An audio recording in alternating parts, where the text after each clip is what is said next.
حضرت عبداللہ بن مبارک رحمۃ اللہ تعالیٰ علیہ فرماتے ہیں لالچ کے رشتے ہیں دنیا کے، لالچ کے۔ آپ کے انتقال کا وقت آیا تو اماں بڑا رو رہی تھی۔ عبداللہ بن مبارک رحمۃ اللہ علیہ اپنی اماں سے کہنے لگے اماں تو کیوں روتی ہے، تیرے تو اور بھی بیٹے ہیں، تو کو میرے بعد لوارث تو نہیں ہو جائے گی، آخری وقت ہے، نزع کا عالم، اماں تو کیوں روتی ہے، اور بھی بیٹے ہیں؟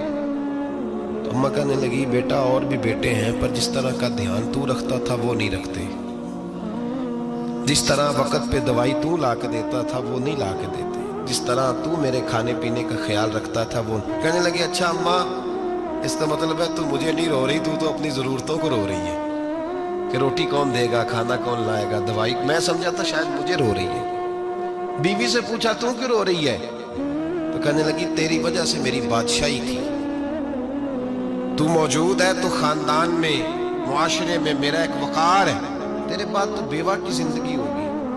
آپ فرمانے لگے اوہو میں سمجھا تھا شاید مجھے رو رہی ہے، تو اپنے وقار کو رو رہی ہے۔ بیٹوں اور بیٹیوں سے پوچھا تمہاری آنکھوں میں کیوں آنسو چھلکتے ہیں؟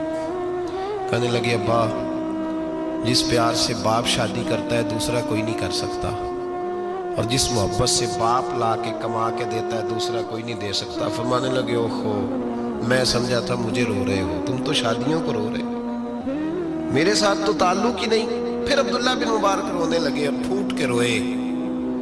کسی نے کہا آپ کیوں روتے ہیں؟ فرمایا آج سمجھ آئی ہے میرے ساتھ اگر بے لوث رشتہ ہے تو یا خدا کا ہے یا محمد مصطفیٰ کا ہے صلی اللہ علیہ وسلم، آج سمجھ آئی ہے۔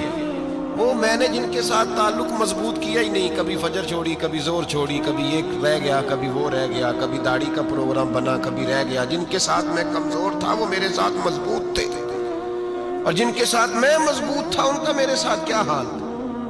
یہ کمزوری ہے رشتوں میں، وفا نہیں۔ ہمیں تو بھائی کام پیارا ہے، چم نہیں، بالکل۔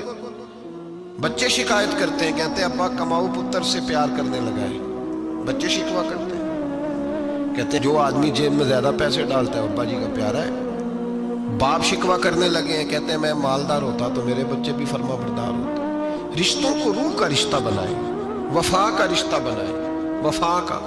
کتے کا ذکر قرآن پاک میں آیا ہے، اس لیے آیا ہے کہ اس نے اللہ کے ولیوں سے وفا کی تھی، اسی آیا ہے کہ اس نے اللہ کے ولیوں کے ساتھ وفاداری کی، وفاداری کی تو اللہ نے اس کا ذکر قرآن۔